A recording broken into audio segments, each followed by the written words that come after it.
Hello and welcome. This is Lisa Jones, and you are listening to the Exploring Death podcast.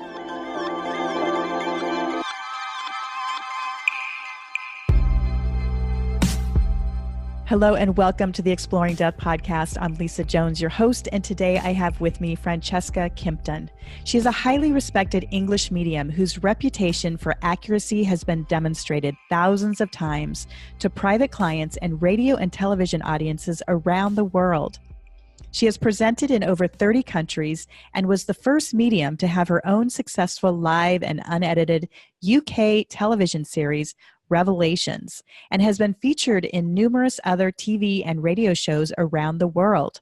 Her work is delivered in a remarkably compassionate, patient, and empathetic manner. She resides in Los Angeles and travels extensively, sharing her gifts and lecturing on many aspects of mediumship and the afterlife.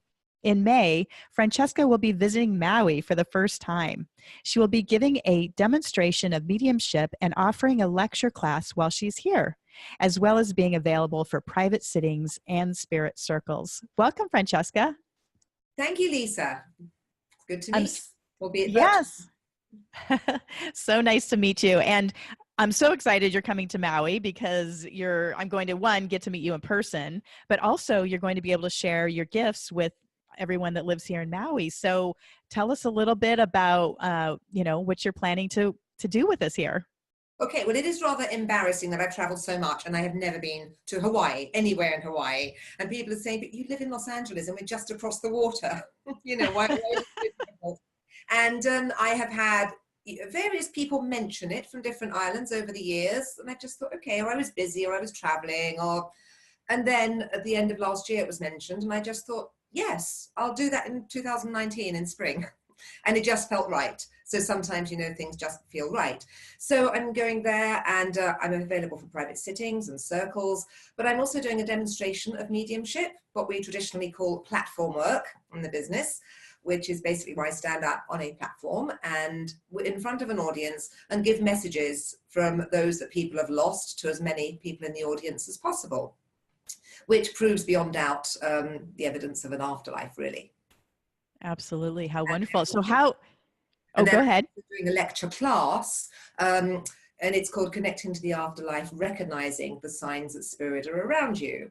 Because people, they often feel they sense someone, or they hear something, or they're certain they are aware of a presence, but they're not sure. Is it just something physical? Is it their imagination? Is it intuition? Or is it really spirit and someone they know from spirit? So the class is all about teaching people how to recognize those signs, learn how to identify who it is, why they're there, what they're trying to tell them. Wow, that's going to be fantastic. So let's back up and talk about how did you become a medium? How did this all unfold for you? That's interesting. I was born like it. I was always seeing other people, physical people were not seeing. So I was born like it. And I knew from a very, very, very young age, maybe 18 months or so, exactly what it was. That was explained to me by people in spirit. So I've never felt alone. I think that's one of the strong advantages. And I guess I was really quite old, probably about 25, before I truly understood, not everybody sees spirit. I just thought, even though people told me they couldn't see them, it's very, very hard to understand how they couldn't. So I was very fortunate to start development in the little spare time I had between school and all the other activities. When I was about 10, with a woman who had been a very renowned medium in her time. She was older at that point.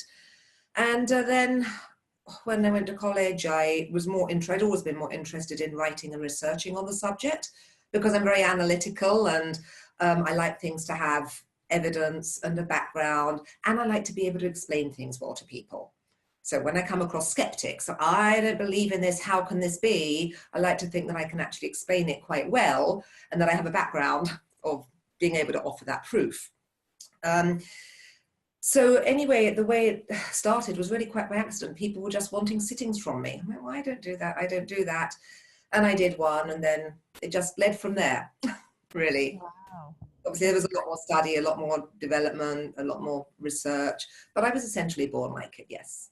Wow, fantastic. And I guess I want to jump back to your your thought about the skeptics, because I get that so much. And even myself, I kind of I call myself my own biggest skeptic, because I used to be a certified public accountant working at a hedge fund and working in these big accounting firms. And then the night my husband died and I went to the other side, and then he started talking to me and I was like, what is happening? So, you know, and I get all these messages with evidence and everything, but I'm still, you know, at times reluctant to really go into this full speed ahead. So tell me what you tell the skeptics.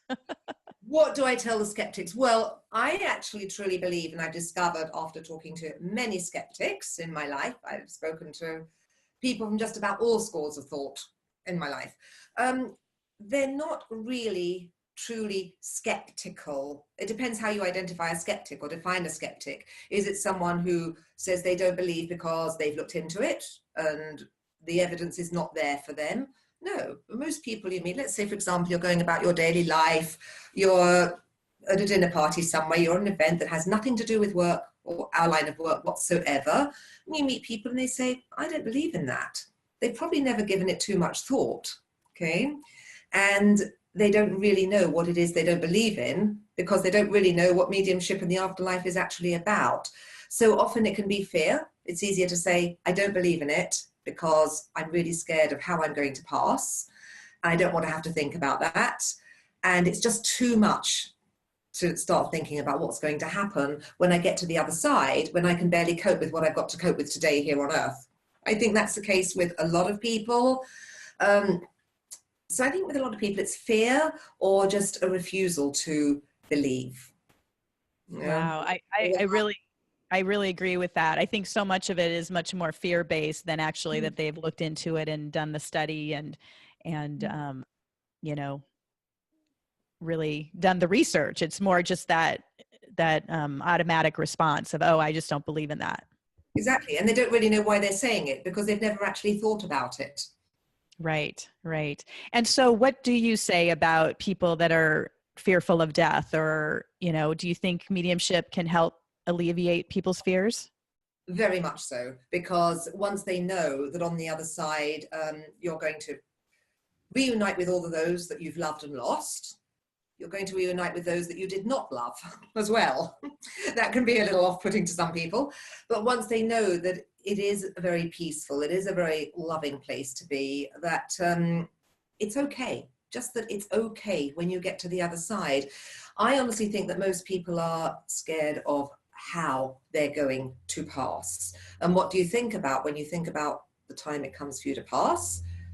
You don't think immediately about being on the other side. You think about, am I going to be badly hurt in an accident? Am I going to be incapable and a vegetable in hospital for 6 months? Am I going to go through a lot of painful treatment? So it's the how they're going to pass that I think scares people more than what happens on the other side. That's something else a lot of people don't give much thought to. Right. Yeah. Most people are trying to stay as far as away from as possible the idea of death, and especially their own, right? Like you want to live like it's never going to end. So it's an association. The afterlife, they associate with death, or what we commonly call death. And therefore it's the lead up to the death. And it's all a very scary concept. Right. Of course, people start thinking, I don't want to think about that, because I'm going to worry about my children and my spouse and all the people that you're leaving behind. And then it brings you into a lot of thoughts about the practical things you have to sort out. So it's just too much to think about for people. You know, Right. it's domino, Yeah. everything else that triggers. I don't like that term trigger, but sometimes it does explain things. Right. Well, it's that overwhelming sense of, like you said, there's so much to do just to live life, let alone prepare for the ultimate death, which we all are going to have. Exactly. Well, I always give, and if anyone's listening to this that have been to my classes, they may have heard this example. He's passed away now, but many, many years ago, I remember meeting somebody for the first time who was to become a very good friend, and his family became good friends. And he just said, what do you do? The way you ask people things when you first meet. I said, I'm a medium. He did know what a medium was. So that was one thing, but it had nothing to do with his life at all. He said, I don't believe in any of that. So you don't believe in an afterlife? No, how can that be? I don't believe in that. 5-second pause. And the next thing he said is,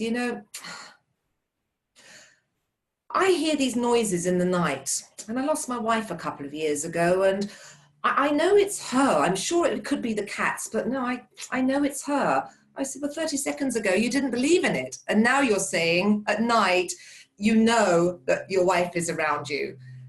It's a complete contradiction of terms. And he just looked at me, oh, I've never thought about that. And he was someone that was he was a businessman, someone that was very, very, very logical. And when you think about it, that thought process is very illogical. I don't believe in the afterlife, but oh, by the way, I see my wife around every night.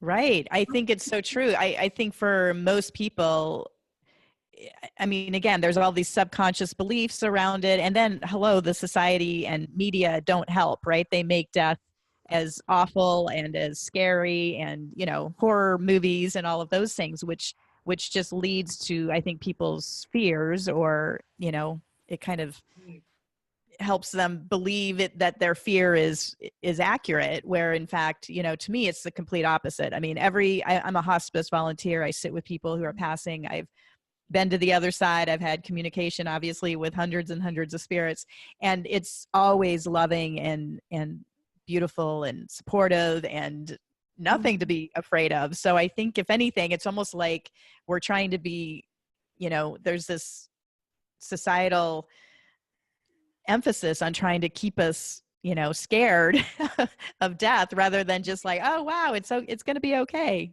That's right. And another argument I give to people is, well, let's say, for example, they've got a couple of kids, their parents are living, they've got family to worry about.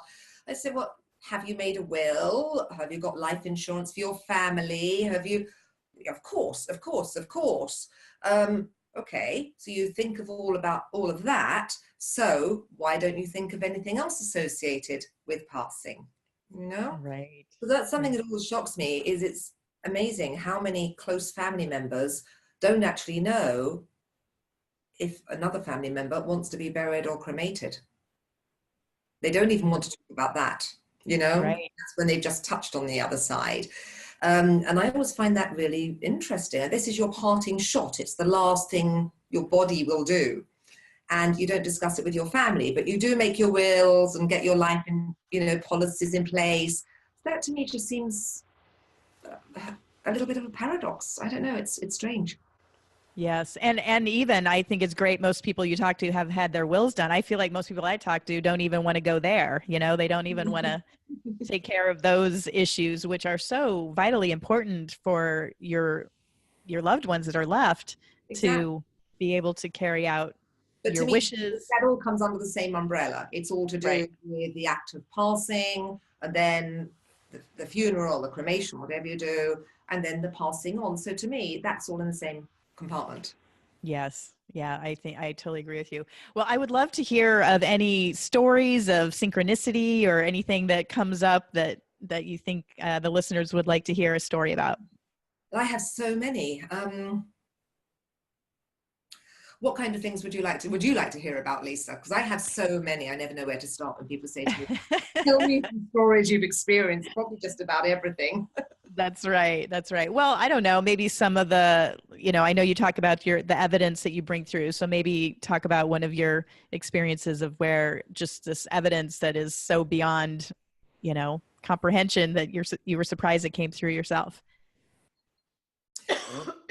Something just come to mind. So if things come to mind, this might be what people would find interesting. And it's a question I'm often asked. Well, Francesca, if you're out with friends, you're having dinner with somebody, or you're walking down the street, do you see spirit all around you all the time? You've probably been asked that as well. Yes. No, I actually don't start seeing dead people that are not, of course, dead at all. It's a joke amongst my friends. If they're introducing me to someone, it's, oh, this is Francesca, she talks to dead people all day. And it's become a bit of a joke. But no, I don't walk down the street and, start seeing other beings wandering around me. And I'd probably be in a straitjacket if I did, because I think that would send you crazy. So I say to people, no, if I'm out with you socially or in a different, environment, and I do start getting messages for you, you might think that's a lot of fun and that's a great thing to have outside of a controlled environment like a sitting. It actually means you need to be very, very worried, because the only time that they do interrupt like that is if it is a severely stressful situation or life or death.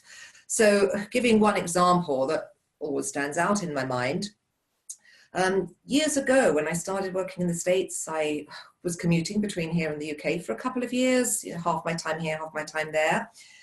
And I had met an English woman as a client in the UK, but she lived in the States, in Florida. And I mean, I know her very well now, I've known her a long time, but she introduced me to working in Florida. And so I went to Florida to work, and I met her for lunch. She had a sitting. I introduced me to a few of her friends as clients, but I didn't really know her at all. I'd just met her those couple of times. And so I was doing a tour here, and then it was the middle of summer. I got back to London, and I think it was the day after I got back, I was just walking down the road to the grocery store, I think 3 minutes down the road, and it was a lovely sunny evening. And this woman appeared to me, a young woman. And I'm not very good with age, even with living people, but she told me how old she was. And she said, call Barbara. And then she showed me the face of the lady, and it's now my friend in Florida. And I said, okay, who are you? So she said to me, well, Barbara has a friend that is my mother. And tell her this and tell her that and tell her the other, and gave me various pieces of evidence about her life. And I said, okay, fine. I got the little bag of groceries. I went home, and I called Barbara. It was about 2 o'clock in the afternoon for her. So I said, hi, you've got a friend that's lost a daughter, and she was, I think the age was 33, and this, that, and the other happened. And she didn't know some of the evidence. And I said, oh, that's right. The message to this young lady's mother was, she's got to stop worrying about me and look after herself and get her health checked. And I don't remember messages I give. I remember this because I've heard it so many times from Barbara, and she always tells people this story. So she said, all right, I'll call her, I'll let her know. So she asked her friend the pieces of evidence from her daughter, and apparently they all fitted. And she said, well, the message is, stop worrying about her, stop grieving. You've got to look after yourself, get your health checked.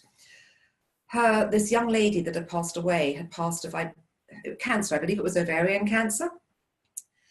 And her mother went and got herself checked. She had ovarian cancer, and they caught it just in time. Wow. So that's what I mean when I say it's life or death if someone just appears to me in the street. And I remember that because it's a story that's often gone around all her friends in Florida. Right. Well, I loved what you said about you don't remember messages that you give, because I feel the same way when I give a message. It's not for me, so it doesn't stay with me. Is that how it is for you as well? Absolutely. It just goes through me. But ironically, I have a very, very, very good memory.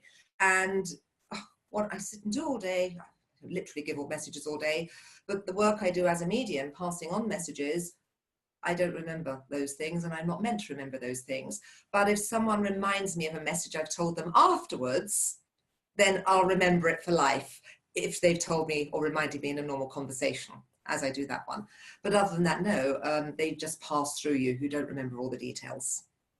Right. Wow. That's so neat. And again, I think people that aren't mediums don't understand, how is that possible? How can you say something and then not remember it? But that's completely my experience as well. That's right. It's rather like when people have passed away, and let's say they've had a tragic accident and they've been in extreme pain. I don't know if this is the way it works with you, but they'll show me that pain. And it's a sensation. It doesn't actually hurt. And that's hard to describe to people. I know it just goes. You get the sensation of it and you feel it, and it can be very intense. But it's not the same as the pain happening to my body, even though I'm feeling it in my body. That can be to explain to people. Right. I've had that very similar experience. I channeled somebody with Parkinson's disease, and suddenly my whole body contorted to the exact configuration of how that person That's right. was in their body. And it was the most astonishing experience for me, because suddenly I'm like, oh my goodness, I'm feeling incontinent, which again, I wasn't, but it's like I had that knowingness of that's where their body was, as well as being contorted and kind of twisted in their physicality. So it was really astonishing. That's right. And other people often ask about, well, why does something spirit talk about, often they talk about things that have not transpired yet, or things going on behind the scenes that haven't come to light yet. Why do some things they say we find out about 5 minutes after, and other things take years? It's like, well, sometimes it's how much of a contribution you make. If you take years to get something done, to get your part done, it will take years. But often it's the more trivial things that come to light, and it's a way of them proving they are right. Spirit love to prove they're right. That's very important to them. And it's not because they're massive egoists, okay, or self-righteous. They're not coming through just to prove themselves. Well, they are in a way, but not in an arrogant way. They're wanting to prove they're right over small things. So when it comes to the more significant things in our life, we will trust them. That everybody then will trust them. They were right about this, that, and that. Right, this is really serious. We've just got to trust them, no matter how crazy their advice sounds. And it often does sound crazy, as we know. But it's all a way of getting us to trust them. That's right. That's right. Well, just before we went on air, we were talking about how we can pass these messages on to people, and they seem to come quite easily and again, with a lot of evidence and all of that. But then when we're having issues, it's almost like somehow it's harder to trust that information or to really get it. I mean, I just don't even think to go to myself to get my own answers. Is that? I do, and I do trust it. I have to say, I do trust it. Yes. Oh, good. Less. Oh, I do trust them implicitly, and maybe that is the difference between me and some of my clients, or some people that aren't so aware of them, that I do know they're always right. Right. It appears as if they're very wrong, but that's just a little diversion, okay? They are always ultimately right. And if only everybody believed that and understood that, I think the world would be a very different place. Right. Well, I know too, I've heard that sometimes maybe what is said, like you said, it's almost a diversion, because it's not that it's not the truth, but in order for you to follow their thread, you need to go like on their pathway, if that makes sense. So they might, well, I guess maybe explain to me what you mean by a diversion if it's not. Well, sometimes spirit will say things and people will take their advice and act on everything they've said. And say, it's all turned out horribly wrong. Dad or grandma, whoever was wrong. It's all gone horribly wrong. I'm like, no, it's not. It might appear that way, but it's not. Just keep on following that path, whatever they told you to do, be patient. And then it's, oh, yeah, they were right. Now, sometimes that transition between that time and the end result can be a very minimal amount of time. It can be quite a while. Sometimes spirit do say to people, this is going to be a tough road, but hold on, this will be the outcome. And other times they just omit that part about the tough road. Well, why? Because sometimes people would not take their advice if they knew it was going to be tough, or maybe they couldn't handle hearing that news. They just got to live it. So people always say, well, why did spirit tell them, it was going to be such and such a way when they didn't tell me? The tone of the messages are very different. And that can happen in the same families, when it can be the same person giving them messages about a family situation, because everyone's different. And it's not for me or any of us to judge what they should or shouldn't tell us. They know what they are meant to tell a certain person at a certain time. So that's what I mean by the diversion. It's, let's say we're taking a car journey. We start off at A, we do end up at B, but we might get lost along the way. And other times we don't. Okay. Right. That period where we get lost is just that little rough patch where, all right, we took the journey spirit wanted us to take, but they didn't tell us we'd take the wrong road. But sometimes they do tell people they'll take the wrong road, and they'll say, do it anyway. And you asked for some other examples of quite amusing things. I remember many, many years ago in the UK, so a client, I don't remember who was giving her the messages, which family member, whatever. It was a very long time ago. And I only remember the outcome because I knew what happened afterwards. She was involved in a litigious case, and it was business. It wasn't something that was deeply affecting her emotionally. It was just one of those things, and she wasn't sure if to go to trial or not. And Spirit said, you've got to go to trial. You'll lose, but the outcome will be very, very good in other ways. Well, trials cost a lot of money. And but she was so impressed with all the other evidence, she did go to trial. She did know that she was going to lose. We had no idea what the good outcome was going to be. Spirit did not touch on it. She thought it was something to do with the case. Now, I don't know if there's any English lawyers listening, but we have a different system there that if you're in trial, you cannot speak to your own advocate, your barrister, without the desk man, the solicitor present. So forget talking to the barrister for your opponent. I mean, it just doesn't happen. So she went to trial, she lost, and she ended up marrying the opponent's barrister, attorney. A very, very good outcome, and was very, very happy. Wow, that's a great story. Spirit did not even touch on anything about her romantic love life. They just said, do this. You've got to do it. You'll see why later. That was all. But she had trust, and very few people would have that trust, but she did. Wow. So what would have happened had she not listened? You know, people don't have to listen. We'll never know. That's right. That's right. What a great story. I have lots of those. So that's why I say when you ask me to come up with some good stories, there are so many. Right, right. Well, I'm wondering if I can pull a few cards for you. Please do. I'm excited. Okay, so I've got my soul coaching cards here, and I'm going to pull 3, and we'll just see what comes up.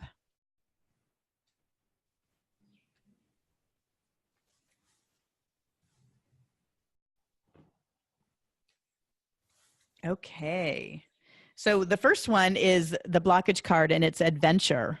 So what I'm getting there is either I'm just trying to tap in a little more deeply about the adventure, because I feel like you're going on one, but okay, so what I'm getting is you're going on an adventure, but it's not going to be the one that you anticipate. It's kind of like that story. They're kind of like, yeah, remind her of that story she just told. So so you know, even maybe and it might even be coming to Maui, I don't know, but the adventure is unfolding, but just not to think that it's what you think it's about. Okay. And so your action card is grace. And so really what that's saying is that really it's just about you being fully who you are and coming from the grace of yourself. And the more fully that you can be open to that, the more, you know, this will be fully, you know, shown to you. And then I love it too, because the outcome card is believe. So by you being fully, you know, present in that of who you truly are and not kind of expecting, I think that's part of what it is like, don't have an expectation of what's going to happen, and just to, you know, come fully as you are and who you are. And then ultimately you'll believe that it was all meant to be. Thank you very much. Yeah. Thank you. You're welcome. Does that seem to resonate with you? It does. The thing is, I am always very true to who I am, and I'm not sure that's always an advantage, but I still think it's the right way to be, even if it's not always beneficial in the moment. You know? Right. Well, good. That's fantastic. That's the thing, you're very connected to spirit. You can't really be any other way. Right. Absolutely. Well, wonderful. So tell us how our listeners can get a hold of you, what your links are. I will definitely have the links in the show notes as well, but it's just nice for people listening to hear where you're located. You can always email me, francesca@francescakimpton.com, or they can call me 310-926-6289. Sometimes calls are easier because email tags can become very long, just trying to schedule a time. I do telephone sittings as well as face-to-face sittings, so distance is no problem at all. I do telephone sittings for people all over the country, all over the world. A lot of my clients have since moved to different places from when I first knew them. It's exactly the same as an in-person sitting, and they are recorded as well. And website, francescakimpton.com. I think that's all my contact details, and I'll be in Maui at the end of May, giving a demonstration on the 28th and a class at the Whaley Healing Center on the 29th. Fantastic. Well, we are thrilled to have you coming to Maui, and I can't wait to meet you in person, and I look forward to seeing your demonstration. You'll be coming, will you? Thank Yes. you. I'm doing that in association with IANS. Yes. Yep. I'm the co-leader of the IANS group here on Of course. on the island.